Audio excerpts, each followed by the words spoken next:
1 Timoteo 4. Y continuamos desde el verso 6 hasta el verso 10. 1 Timoteo 4, verso 6 al 10. Si ha encontrado el texto, siga atentamente la lectura de la palabra del Señor. Si esto enseñas a los hermanos, serás buen ministro de Jesucristo, nutrido con las palabras de la fe y de la buena doctrina que has seguido. Desecha las fábulas profanas y de viejas. Ejercítate para la piedad, porque el ejercicio corporal para poco es provechoso, pero la piedad para todo aprovecha, pues tiene promesa de esta vida presente y de la venidera. Palabra fiel es esta, y digna de ser recibida por todos, que por esto mismo trabajamos y sufrimos oprobios, porque esperamos en el Dios viviente, que es el Salvador de todos los hombres, mayormente de los que creen. Amén. Demos gracias al Señor por su palabra. Amado Padre, nos hemos reunido porque hemos creído. Hemos creído, Señor, que tú nos vas a hablar. Hemos creído, Señor, que tú nos has salvado. Hemos creído, Señor, que tú has perdonado nuestros pecados. Hemos creído, Señor, que nos has convocado en este día para hacernos mucho bien, para bendecirnos, para alentarnos, para animarnos, para volver a vivificar nuestros corazones con tu santa palabra. Ahora, Señor, danos corazones para ti. Danos, Señor, oídos para escuchar. Dale a tu siervo, Señor, la gracia y el poder, la capacidad que viene de ti para ministrar a tu pueblo, para que tu pueblo, Señor, sea edificado por tu santa palabra. En el nombre de Jesús, amén. El título de este sermón sigue entonces el mismo título que está ahí en sus Biblias, un buen ministro de Jesucristo. Y hemos visto que a lo largo de toda la epístola de Timoteo, Pablo escribe dedicadamente a su hijo para instruirlo cómo su hijo Timoteo, su hijo en la fe, debe conducirse en la casa de Dios. Y Pablo ha definido la iglesia, la casa de Dios, como la casa del Dios viviente. Es decir, estamos delante de un Dios vivo. Lo que hacemos en el culto lo hacemos delante de un Dios vivo. Él es un Dios vivo que habla, es un Dios vivo que perdona, es un Dios vivo que restaura, pero también es un Dios vivo que trae juicio. Recuerden ustedes la razón por la cual Ananías y Zafira fueron ejecutados en un culto público. Y esa fue la misma razón por la cual muchas personas en la iglesia de Corintio, tras pasar a la Santa Cena indignamente, fueron también enjuiciados. Y ahí nosotros encontramos una advertencia, que aquel que no discierne el cuerpo de Cristo, que aquel que no quiere arrepentirse de sus pecados, ni dejar sus pecados, si pasa indignamente a la cena del Señor, sella sobre su propia vida juicio. Pero aquel que viene a la mesa del Señor, con un corazón contrito y humillado, habiendo confesado sus pecados, no sella juicio, sino que alcanza la misericordia, recibe la gracia, y por este medio de gracia es edificado y fortalecido. Y todo eso sucede en el culto, ¿por qué? Porque estamos delante de un Dios vivo. Y delante de ese Dios vivo, los ministros, los pastores, son los que deben edificar a su iglesia. Y esa es la razón del texto de esta mañana de la lectura antifonal. ¿Quién era responsable de la sangre de aquellos que debían ser advertidos de la amenaza? El atalaya. El atalaya era responsable si no advertía correctamente de la amenaza. Y nosotros pensamos que esas cosas son del Antiguo Testamento, pero no, hermanos. Sigue aún vigente en el Nuevo Pacto. ¿Por qué?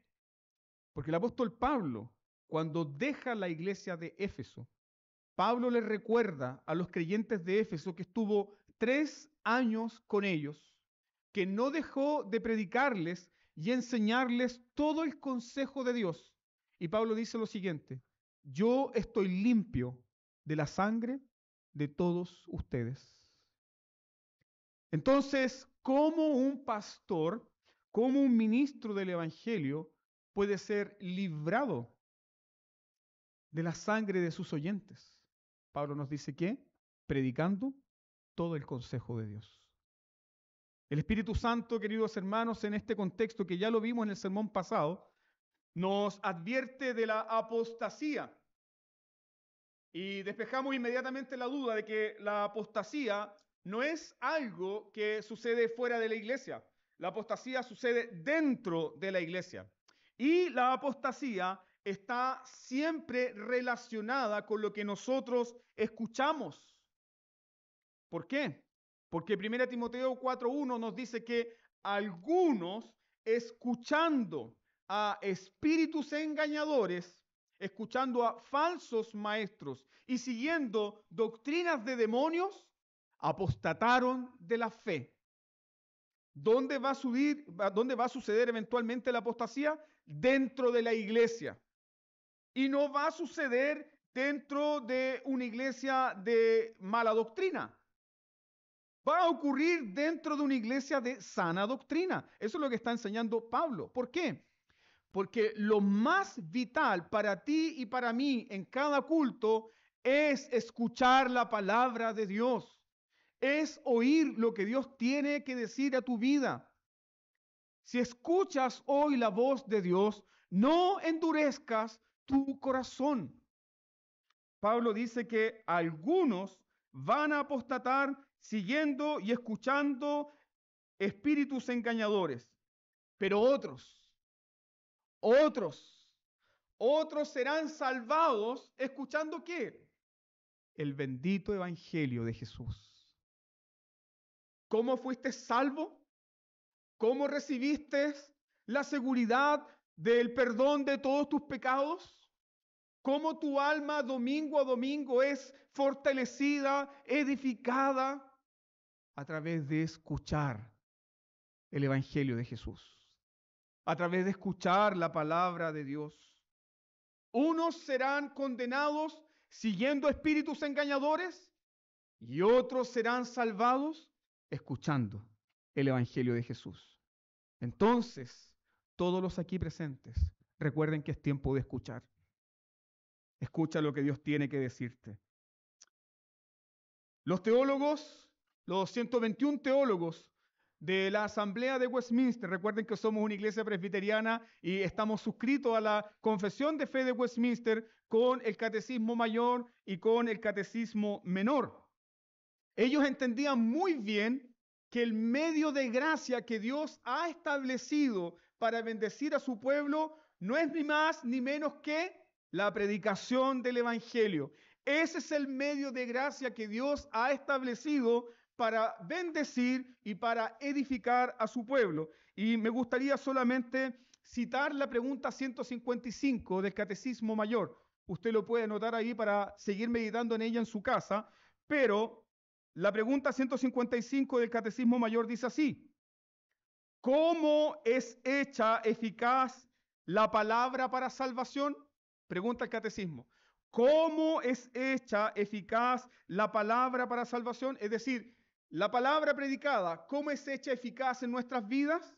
El Catecismo responde: el Espíritu de Dios, no otro. El Espíritu de Dios hace de la lectura de la palabra y especialmente de la predicación de ella un medio eficaz para iluminar, para convencer y para humillar a los pecadores, sacándolos de sí mismos y conduciéndolos a Cristo, conformándolos a su imagen, subyugándolos a su voluntad, fortaleciéndolos contra las tentaciones y corrupciones, edificándolos en su gracia y afirmándolos y fortaleciéndolos en sus corazones en santidad, consuelo por medio de la fe para salvación. ¿Cómo entonces es hecha eficaz la palabra para ser salvado? A través del Espíritu Santo, por medio de la predicación del Evangelio. En la predicación del Evangelio, Westminster dice, somos confrontados, somos humillados, pero también somos consolados. No sé si notó atención en esto, pero ellos dijeron, la palabra de Dios nos saca. ¿De dónde? De nosotros mismos. Eso te recuerda al primer hombre y la primera mujer que estaban escondidos. Escondidos en sus propias mentiras, escondidos en su falsa seguridad, escondidos en su naturaleza caída, escondidos de Dios. ¿Y quién los sacó de esos arbustos? Fue Dios al decirles, ¿dónde estás tú? La predicación de la palabra de Dios hace exactamente lo mismo con cada uno de nosotros. Dios viene en su santo evangelio y trata con nuestros corazones. La palabra de Dios viene a tu necesidad en particular y te saca de tu falsa confianza, te saca de tus mentiras. ¿Para qué? Para darte consuelo, edificación, fortaleza en Jesucristo. En Jesucristo. Entonces, queridos hermanos, si la predicación es el medio de gracia que Dios ha determinado para bendecir a una persona desde el momento de su salvación y durante toda su vida cristiana, ¿cuán importante es entonces la predicación del Evangelio? Es el medio que Dios utilizó para salvarte. Y es el medio que Dios sigue utilizando ¿para qué? Para mantenerte a salvo. Y es el medio que Dios utiliza ¿para qué? Para guardar tu corazón hasta el día en que el Señor te llame. ¿Fuiste salvo por la palabra? ¿Seguirás siendo sostenido por la palabra? ¿Seguirás siendo edificado por la palabra? Hasta cuando seas llamado por la palabra de Dios. Entonces, piense conmigo en lo siguiente. Así como Dios ha determinado maldecir a los apóstatas. ¿Y cómo Dios maldice a los apóstatas? Entregándolos a falsas doctrinas, entregándolos a falsos maestros, entregando sus vidas a doctrinas de demonios. Así como Dios maldice a los apóstatas de esa manera, pregúntate, ¿cómo Dios bendice a su iglesia? ¿Cómo Dios te puede bendecir a ti? Al dar buenos ministros de la palabra de Dios. Es cierto, tú quisieras un querubín y un ángel que te predique de este púlpito, pero Dios escoge hombres que saben del pecado, que saben de la tentación, igual que tú. ¿Para qué? Para que tú seas consolado y fortalecido con el Evangelio. Así como Dios maldice a los incrédulos y a los apóstatas, entregándolos a falsas doctrinas, Dios bendice a su pueblo. ¿Cómo? Al escoger y dar para ellos buenos ministros. Y el texto nos enseña, ¿qué es un buen ministro? 3 cosas me gustaría ver con ustedes aquí. ¿Qué es un buen ministro? ¿Cómo debe ser un buen ministro de la palabra? ¿Qué es un buen ministro? Pablo le enseña a Timoteo que un buen ministro, número 1, debe estar nutrido. ¿Nutrido por qué? Nutrido por la palabra de Dios. Un buen ministro debe ser alguien que se ejercita en la piedad, Y finalmente, en el versículo 10 encontramos que un buen ministro es alguien que camina con Dios. Un buen ministro no es alguien rubio de ojos azules, como en una iglesia sucedió, que estaban pidiendo en sus categorías un pastor que tuviese ojos azules y que fuera rubio. Esa era la definición de un buen ministro. No, un buen ministro es alguien que está nutrido por la palabra. Nutrido por la palabra de Dios. Y está nutrido por la palabra de Dios para poder nutrir. Está nutrido por la palabra de Dios para poder alimentar. Eso es un buen ministro. Pablo entonces contrasta a los falsos ministros, a los falsos profetas, a los falsos maestros con los buenos ministros. Un verdadero ministro, dice el apóstol Pablo, es alguien que enseña. Mira el versículo 6. ¿Cómo comienza a describir qué es lo que es un buen ministro Pablo? Pablo dice, si esto enseñas a los hermanos, un buen ministro es alguien que enseña. ¿Y qué enseña? Cuentos de vieja, fábula. ¿Qué enseña? Enseña la palabra de Dios. Expone la palabra de Dios. Un buen ministro enseña la palabra de Dios. ¿Por qué? Porque está nutrido por esa palabra. Vive por esa palabra. Es un siervo de la palabra. Algunos hermanos acá que ministran en la cárcel tienen este dicho popular que aquel que lleva la palabra se le llama el mocito, ¿no? El mocito de la palabra. El sirviente de la palabra. El sirviente de la palabra.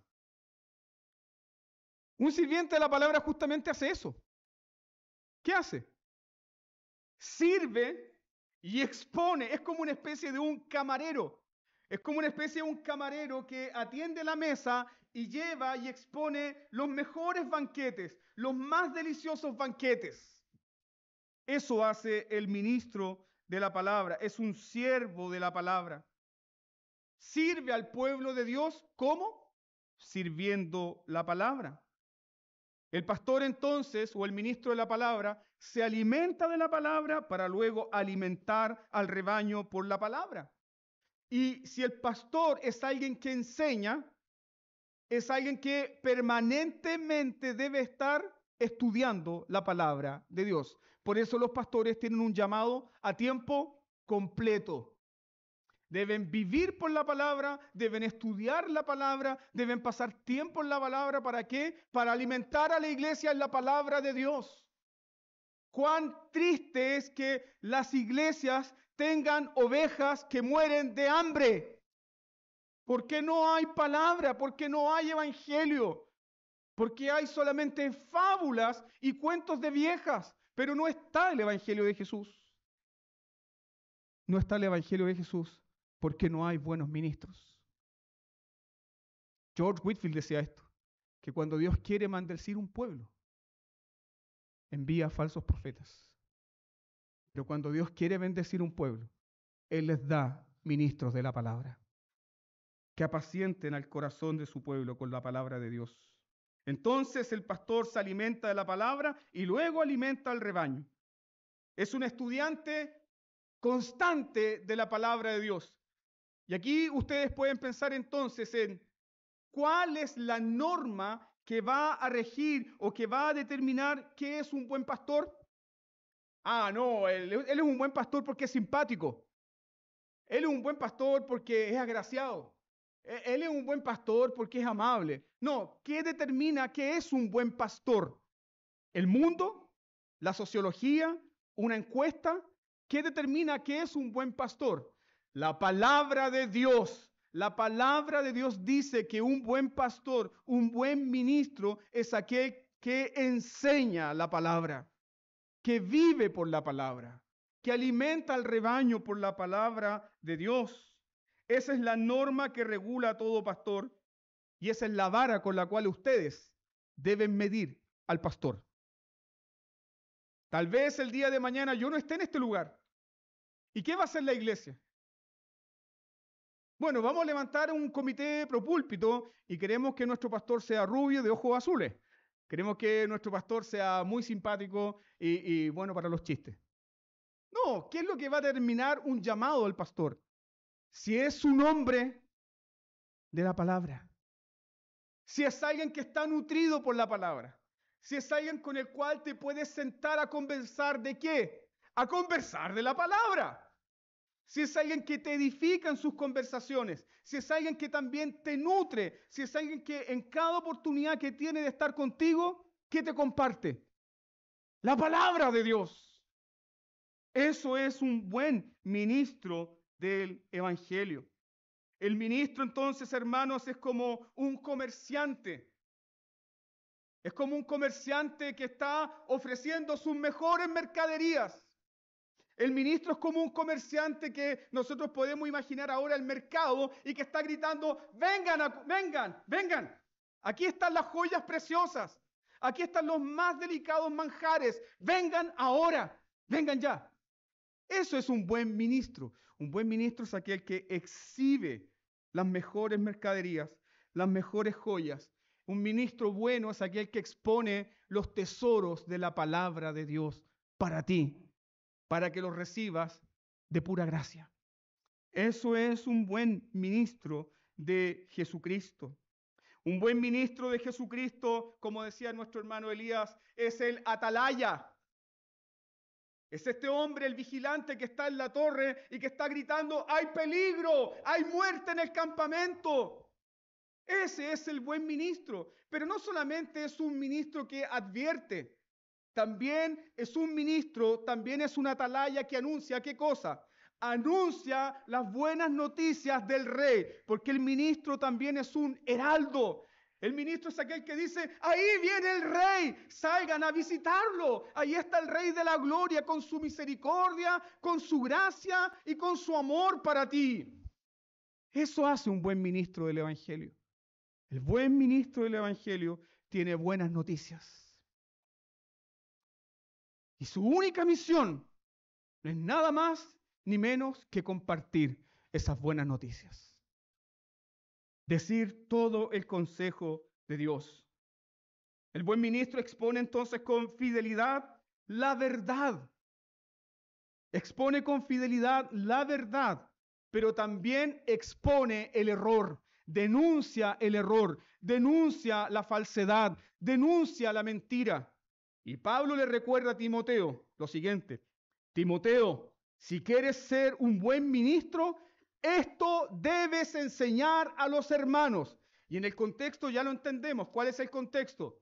Advierta a los hermanos de la apostasía. Advierta a los hermanos de los falsos maestros. Advierta a los hermanos del falso evangelio. Adviérteles. Porque esa es tu misión, Timoteo. Si deseas ser un buen ministro, debes enseñar la verdad, pero también exponer la mentira. Este es un compromiso irrenunciable con el evangelio. Y la labor de un pastor es dura. ¿Por qué? Porque al momento de exponer la verdad, muchos pueden decir amén, pero muchos también van a resistir esa verdad. ¿Por qué razón Esteban fue apedreado? ¿Esteban fue apedreado porque dijo, Dios te ama y tiene un hermoso plan para tu vida? No. Esteban fue apedreado porque expuso el evangelio, pero también confrontó los corazones de los judíos pecadores. ¿Por qué el apóstol Pablo fue odiado? Escúcheme bien, por una iglesia que estaba dispuesta a entregarle sus propios ojos para que él recuperara la vista. Estoy hablando de la iglesia en Galacia. ¿Por qué Pablo fue menospreciado por la iglesia en Galacia? Pablo en la carta a los Gálatas en el capítulo 1 dice, me he hecho su enemigo por causa de decirles a ustedes la verdad. La tarea del ministro es predicar todo el consejo de Dios, sin temor, sin desmayar, aun cuando esa verdad sea rechazada en su cara. El ministro debe permanecer firme exponiendo la verdad de las Escrituras, aun cuando sabe que esa verdad que confronta no la van a recibir de buena gana. Pero ¿qué sabe el ministro? ¿Qué sabe el buen ministro? El buen ministro sabe que recibe aprobación de ¿quién? Recibe aprobación de Dios y no de los hombres. Felices los hombres que se pueden parar detrás de un púlpito a decir, así dice el Señor, sin temor, con fidelidad a las Escrituras.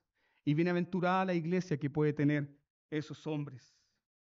Entonces, los ministros que por temor al hombre, los ministros que por temor a encontrarse una mala respuesta de la congregación, evaden predicar la verdad, evaden confrontar el pecado de su gente, esos ministros están en peligro. Pero no solamente ellos, sino también ¿quién? La congregación.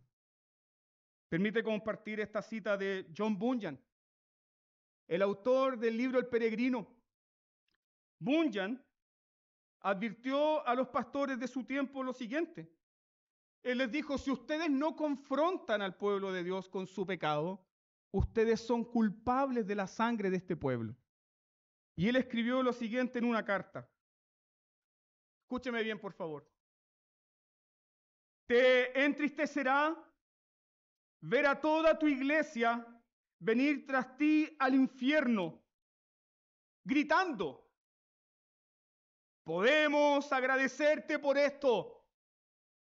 No nos enseñaste la verdad. Nos engañaste con fábulas. Nos engañaste con mentiras. Porque tenías miedo de confrontar nuestros pecados. Tenías miedo de que quitáramos el pan de tu boca. El fiel ministro de Jesucristo prefiere pasar hambre antes de negar el verdadero evangelio de Jesús. Y Bunyan advirtió a esa generación de pastores. Y hoy en día sucede exactamente lo mismo. Muchos están en el ministerio pastoral no por amor a las almas, no por amor a la palabra, no por amor al evangelio, sino por amor al dinero.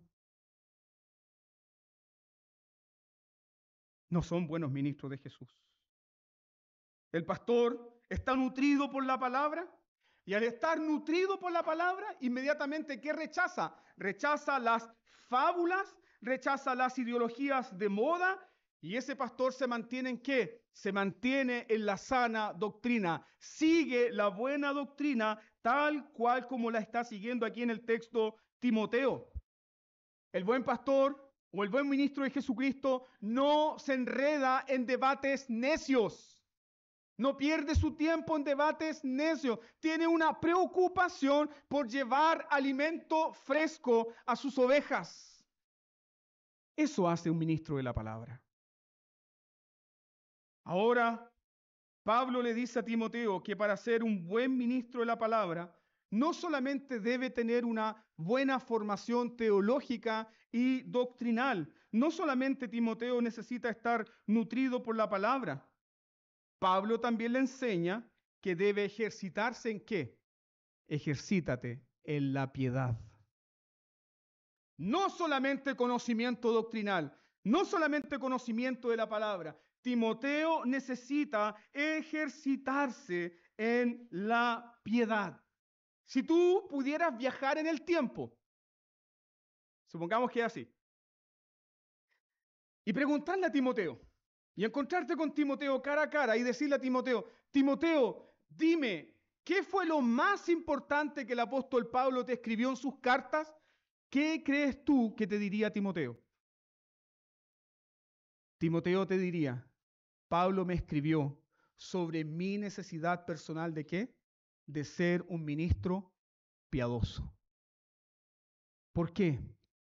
Porque la vida del ministro, escúcheme bien esto, la vida del ministro es la vida del ministerio. Si los ministros caminan cerca de Dios y viven en la palabra, verán la bendición de Dios. Pero si los ministros caminan lejos de la palabra de Dios, se transformarán en ministros impíos y la iglesia también será impía. La mayor necesidad de Timoteo es su necesidad de piedad. Lo más importante para Timoteo no es solamente el conocimiento doctrinal, sino también una vida de piedad. ¿Por qué, queridos hermanos? Porque la doctrina y el conocimiento teológico sin piedad, sin temor de Dios, sin comunión con Dios, no vale nada. No tiene valor alguno. Pero la piedad, dice el apóstol Pablo, para todo aprovecha. Y es por eso que Pablo insiste en decirle a Timoteo, sé un ministro piadoso, sé un ministro centrado en Dios. ¿Deseas ser un buen ministro? Sé un ministro piadoso. ¿Tú deseas que tu pastor sea un mejor pastor? Ora para que tu pastor sea un ministro piadoso. ¿Qué es un ministro piadoso? No es alguien que anda con la cara larga y arrastrando el poncho. Un ministro piadoso es alguien que vive centrado en Dios. Su vida está centrada en Dios. Camina con Dios. Pasa tiempo con Dios. Tú sabes que pasa tiempo con Dios. Está permanentemente pensando en Dios. Eso es un ministro piadoso. Timoteo entonces debe desechar, ¿qué cosa? Según el versículo 7, Timoteo debe desechar las fábulas, debe desechar la sabiduría popular, debe desechar los debates necios, debe desechar los cuentos de viejas. Está hablando ahí de estas tradiciones que no tienen sentido alguno. Timoteo debe desechar todas estas cosas para concentrarse ¿en qué?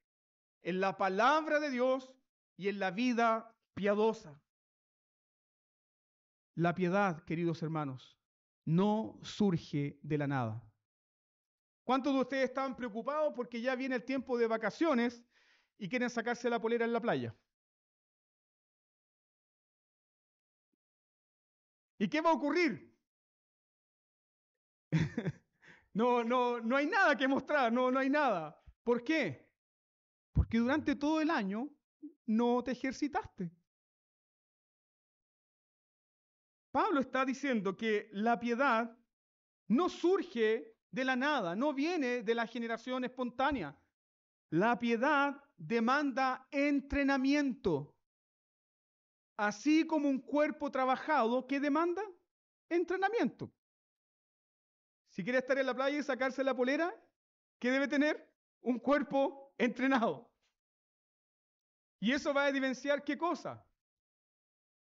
Nuestra falta de disciplina o nuestra falta de ejercicio.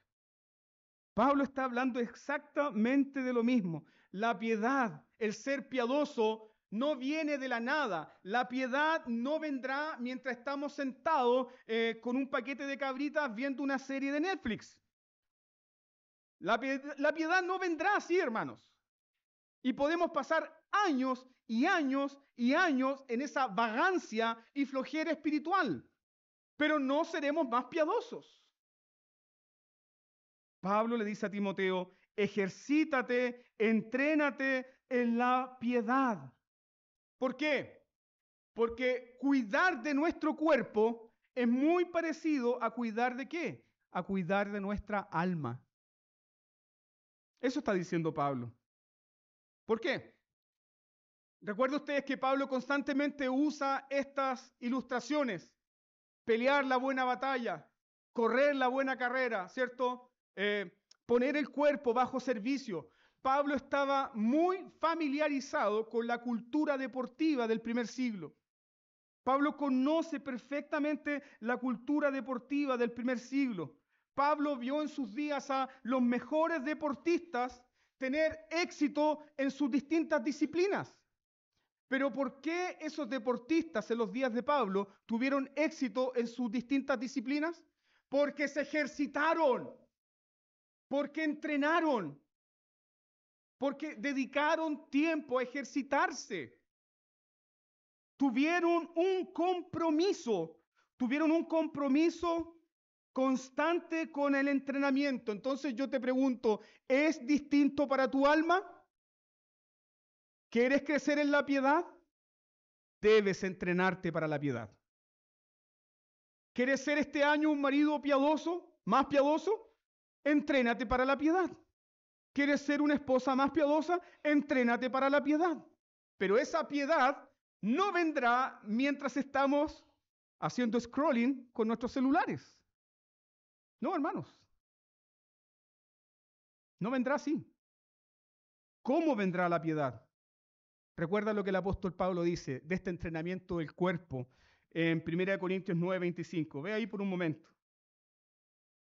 Aquí vemos cómo Pablo estaba muy familiarizado con su cultura.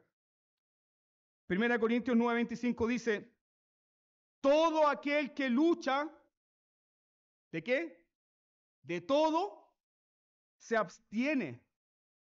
Y Pablo dice, ellos a la verdad para recibir una corona corruptible, pero nosotros una incorruptible. Ellos, dice Pablo, están ejercitando sus cuerpos, ellos están tonificando su musculatura, ellos están absteniendo de todo para ser mejores atletas. Y Pablo dice, lo que ellos van a recibir es una corona de laureles que no dura más de 24 horas. Pero tú, si te ejercitas en la piedad, recibirás la corona de la vida. Eso está diciendo Pablo, la corona incorruptible de gloria. Entonces, hermanos míos, si Timoteo, como buen ministro, recibe estas órdenes de ser nutrido por la palabra, de ser piadoso y de caminar con Dios, alguien puede pensar, ya pastor, pero esas son instrucciones para un pastor. No, porque Pablo le dijo a Timoteo que él debía ser ejemplo para los creyentes. Por lo tanto, es también para ti. Tú también debes ser nutrido por la palabra. Tú también debes ejercitarte en la piedad. Tú también debes caminar con Dios, tanto como tu pastor. ¿Cómo nos ejercitamos para ser piadosos? ¿Cómo quieres este año comenzar a sacar músculos espirituales? ¿Cómo? En primer lugar, comienza doblando tus rodillas paralizadas. Comienza a doblar tus rodillas paralizadas. Comienza a pasar tiempo con Dios en la oración, porque la oración te va a centrar en Dios. La oración centrará tu trabajo en Dios. La oración centrará tu familia en Dios. La oración te dará descanso en la aflicción. La oración te dará descanso en el agotamiento espiritual. La oración comienza a doblar tus rodillas paralizadas. La oración centra la vida en Dios. Richard Sibbes, este gran puritano, decía que en la oración el Espíritu Santo une a un pecador débil con un Cristo fuerte. Y así se mantienen en santo matrimonio. Entonces no puedes comenzar este año diciendo, estoy muy débil, no puedo orar. No, debes orar porque estás débil. Estoy cansado, no puedo orar. No, debes orar, debes ejercitarte, debes ejercitar tu alma, debes crecer en la piedad. Comienza con la oración. Dedícate a una práctica que ha sido olvidada por la iglesia. ¿Cuál es esta práctica? Aparta un día para el ayuno. ¿Qué hacemos en el ayuno? Bueno, no hacemos dieta como enseñan algunos. ¿Qué hacemos en el ayuno? Nos privamos de los alimentos para concentrarnos en Dios, para pasar tiempo en la palabra. Voy a dejar de almorzar, voy a dejar de tomar desayuno para darle esta mañana al Señor. Quiero pasar tiempo con Él, quiero escuchar su voz. ¿Y cómo voy a escuchar su voz? Cuando mi ser esté concentrado en su palabra, cuando le esté buscando en oración. Ejercítate para la piedad. Practica entonces el ayuno. En el ayuno, busca entonces sus tiempos para depender de Dios. Ejercítate para la piedad.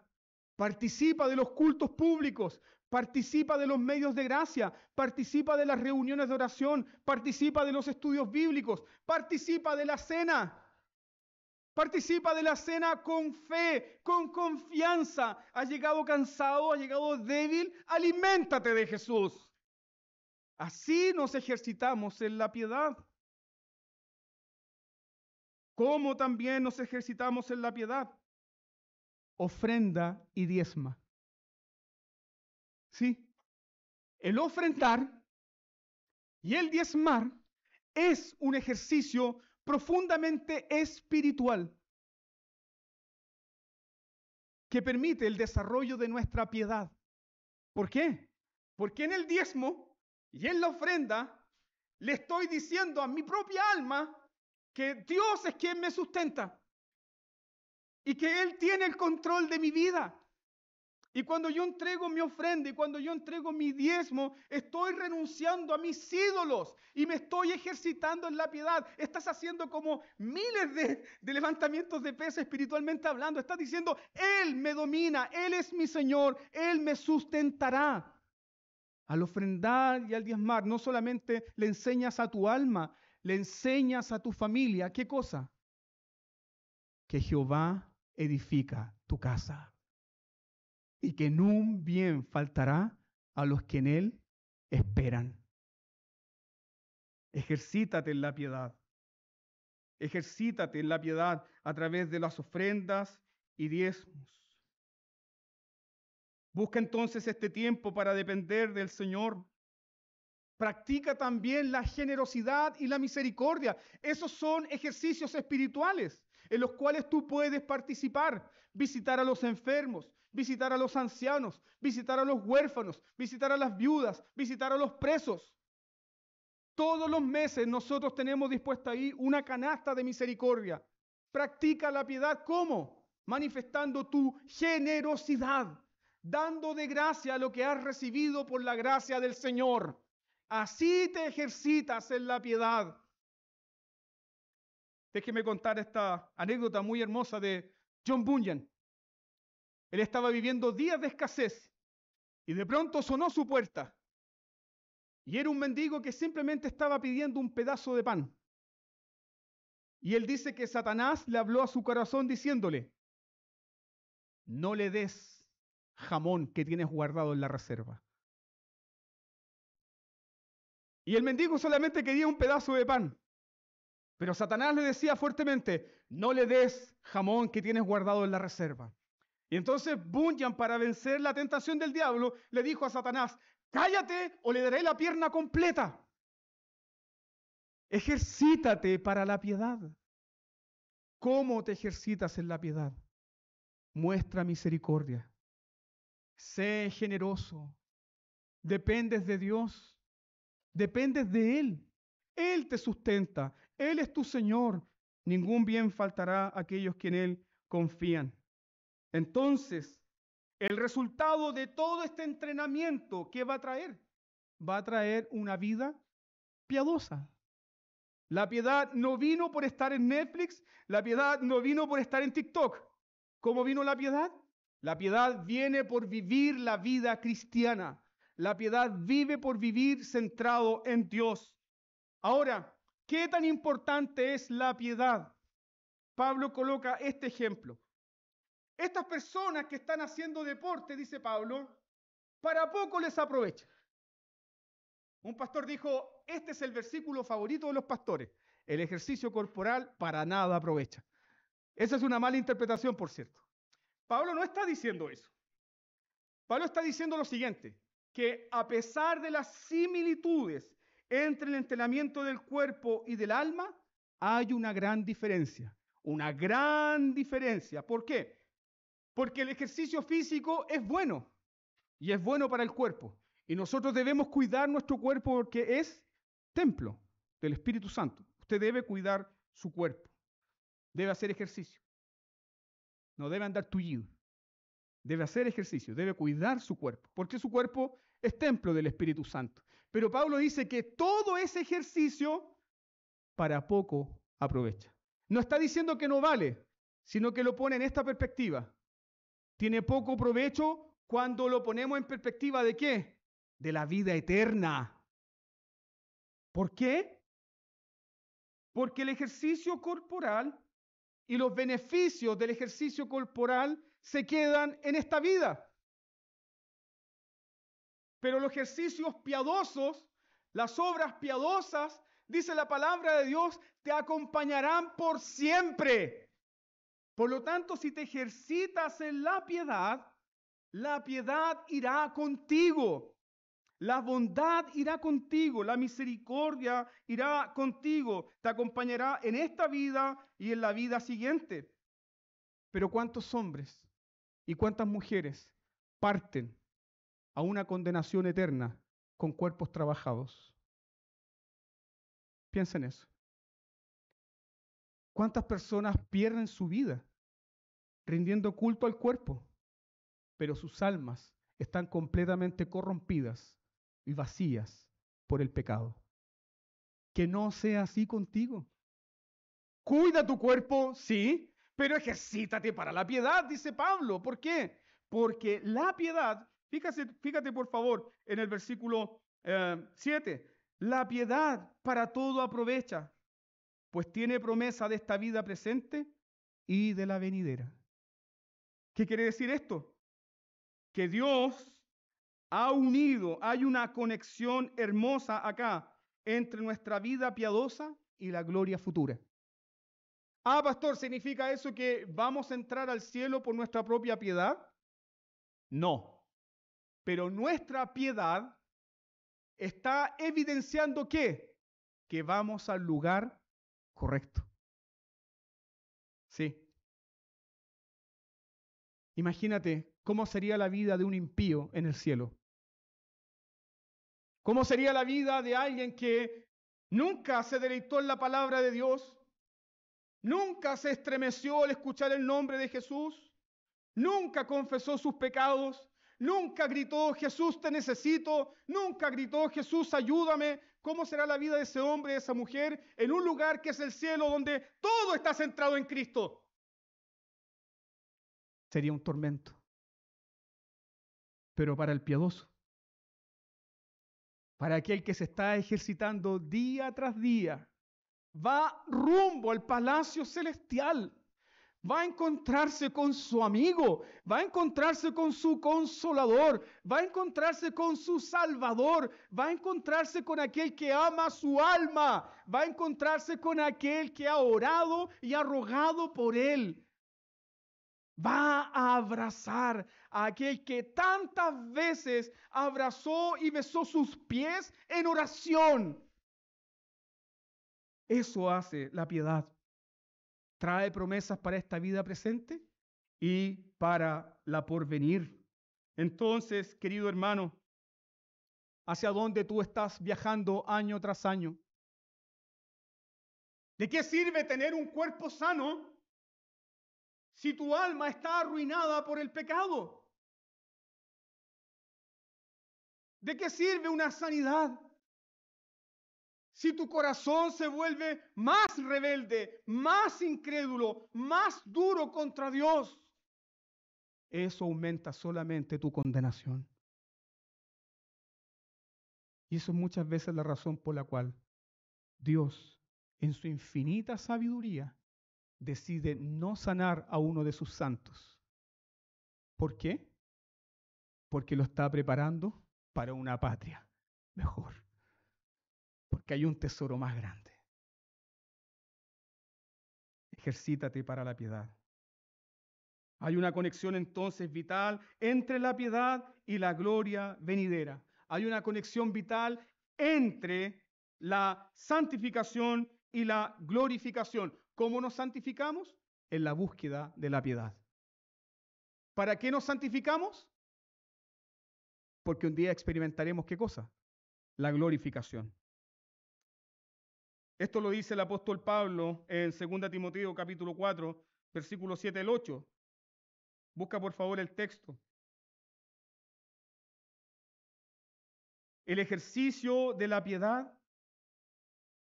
nos evidencia si nuestros corazones van a la noche eterna, que no tendrá un amanecer, o si van al día eterno, que nunca conocerá la noche. ¿Qué dijo el apóstol Pablo ahí? 2 Timoteo 4, 7 y 8. He peleado la buena batalla, he acabado la carrera, he guardado la fe. Por lo demás, me está guardada la corona de justicia, la cual me dará el Señor, juez justo en aquel día. Y aquí dice algo hermoso Pablo, no solo a mí, porque esto no es solamente para los apóstoles, no solo a mí, sino también a todos los que aman su venida. ¿Qué es amar la venida del Señor? Es estar pendiente, es estar atento. El Señor viene. Bienaventurado su siervo cuando el Señor le encuentre así. Es tener en el corazón, exclamar en el corazón por el encuentro con el Señor. Pablo dice que Dios tiene guardada corona de justicia a todos los que aman su venida. Eso también es parte de ejercitarse en la piedad. Ahora, versículo 10. Pablo le recuerda algo a Timoteo muy importante, que todo aquel que desee ser pastor va a sufrir. Tan cierto como que Jesús ha resucitado. Todo aquel que desee ministrar va a sufrir. Mira el versículo 10. Que por esto mismo trabajamos y sufrimos oprobios. Quien entra al ministerio debe saber que va a sufrir. Quien se compromete en el ministerio pastoral, en la predicación fiel del Evangelio, sabe que va a sufrir. Va a sufrir la contradicción de los pecadores y va a sufrir los ataques de Satanás. ¿Por qué va a sufrir los ataques de Satanás? Porque Satanás odia tanto al ministro como odia a Dios. El pastor va a sufrir. Y no solamente el pastor. Recuerde lo que Pablo le recordó a Timoteo en su segunda carta. Todos los que deseen vivir piadosamente sufrirán persecución. La pregunta es, ¿lo vale? ¿Vale los sufrimientos? Cada lágrima lo vale. Por la gloria de Dios, por la extensión de este Evangelio santo, por la salvación de los pecadores, lo vale. No hay ministerio pastoral sin sufrimiento. No lo hay. Eso no te lo dicen en el seminario, pero no hay ministerio pastoral sin sufrimiento. No hay ministerio pastoral sin derramamiento de lágrimas. No hay ministerio pastoral sin dolor. Jesús ministró en medio de sufrimiento y de dolor. Jesús sufrió, y el sufrimiento, queridos hermanos, no es una señal de estar lejos de la voluntad de Dios. Jesús estaba en el centro de la voluntad de Dios, ¿sí? Y sufrió. Sufrió. Si te dedicas a hacer la voluntad de Dios, ¿qué debes saber? Vas a sufrir. Vas a sufrir por tu carne, vas a sufrir por el mundo, vas a sufrir los ataques de Satanás. Pero confía. Jesús ha vencido. Y tú vencerás también con Él. Entonces, no hay ministerio sin dolor, no hay ministerio sin lágrimas. Muchos pastores han ingresado al ministerio pastoral con una visión romántica de que van a encontrar la realización de sus propias vidas en la iglesia. No, los pastores son llamados para ser siervos de la palabra, no para ser estrellas, no para ser famosos. Son llamados para ser siervos de la palabra de Dios a su pueblo. Pero hay muchos pastores que se encuentran amargados, frustrados, depresivos. ¿Saben por qué? Porque han olvidado que fueron llamados a servir y no a ser servidos. Pregúntate conmigo, ¿qué puede guardar el corazón de un ministro de la palabra? Frente a tantas presiones, frente a tantas tentaciones, una encuesta dijo lo siguiente, que después del trabajo de guardia, el trabajo más solitario, ¿saben cuál es? El trabajo del pastor. Y los gringos son expertos en encuestas. Después del trabajo de guardia, el trabajo más solitario es el trabajo de un pastor.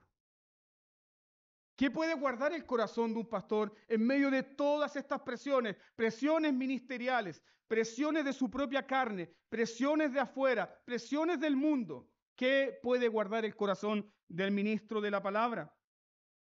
El texto lo dice. Mira por favor el versículo 10. Pero lo dice tanto para mí como lo dice también para ustedes. Mira el versículo 10. Sufrimos oprobios porque esperamos ¿en quién? En el Dios viviente.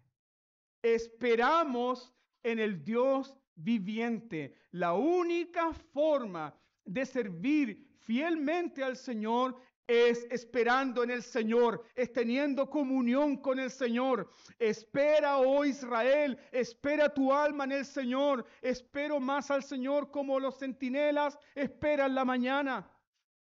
Espera en el Señor, confía en Él, espera en Él y Él hará. La vida de un ministro está unida, ¿sabe qué? A la vida de su comunión con Dios. Todo ministerio pastoral se sustenta en la comunión con Dios. Si esto es cierto de los ministros, también es cierto ¿de quién? De la vida de la iglesia. Una iglesia sin comunión con Dios prontamente será arruinada. Esperemos en Dios, hermanos. ¿Y por qué vamos a esperar en Dios? Termina así el versículo 10. Sufrimos oprobios, estamos dispuestos a sufrir, estamos dispuestos a ser perseguidos. ¿Por qué? Esperamos en el Dios viviente, y Pablo dice, este Dios viviente es el Salvador de todos los hombres, mayormente de los que creen. ¿Por qué estamos dispuestos a sufrir y a esperar en Dios? ¿Por qué los pastores y las iglesias deben estar dispuestas a sufrir y a esperar en Dios, siendo fieles? Porque el Dios viviente ha prometido salvar. ¿Y a quiénes salva al Señor?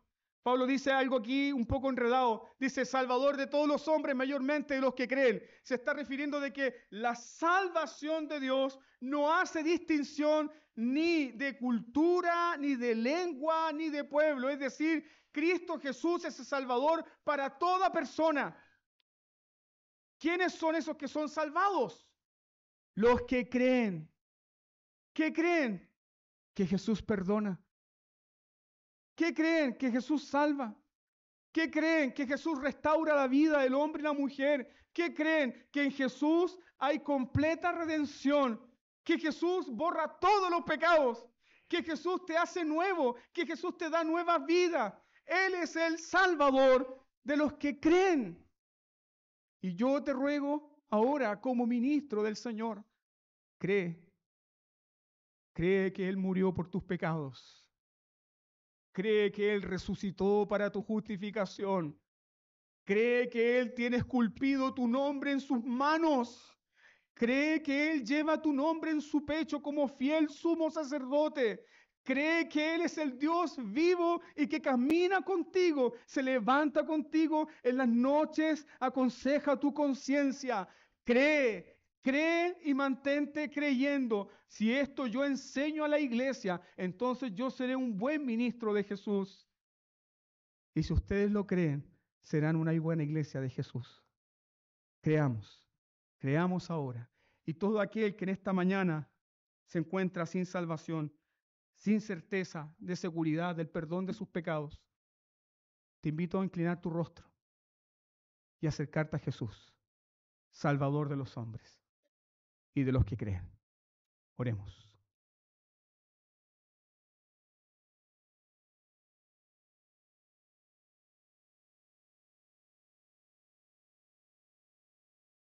Amado Señor, ¿cuánto nos amas? Que vienes a nuestras vidas a bendecirnos con tu palabra. No quieres la muerte del pecador, no quieres la muerte del impío, nos quieres dar perdón, restauración y vida eterna. Bendice, Señor, a este tu pueblo, al cual tú has hablado por tu palabra y a sus corazones. Que tu palabra sea rica en sus vidas, que tu Espíritu Santo, Señor, les dé la fortaleza para entrenarse en la piedad. En el nombre de Cristo. Amén.